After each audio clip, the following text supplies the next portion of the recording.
In this video, I will show you how to download and install the Telegram app to your Android TV even without using Google Play Store. If you find the video helpful, like, subscribe, and share for more important videos like this. So if you don't have the Google Play Store app like me, I don't have it on my Android TV. But if you want to install the Telegram app, you can use your browser as long as your TV is an Android TV. You go over to your browser and you search Telegram or Telegram app, whatever option that works best. So you're going to get Telegram app, so just search for it. So here's it over here, Telegram app download. And now when you search, you're going to get a result like this. And this is what we're looking for. We're looking for Telegram.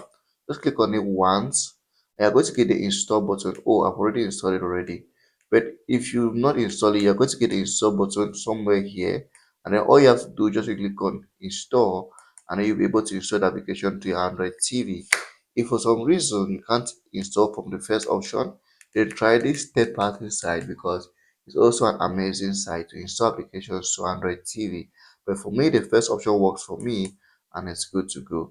So if you find the video helpful, like, subscribe, and share for more important videos like this.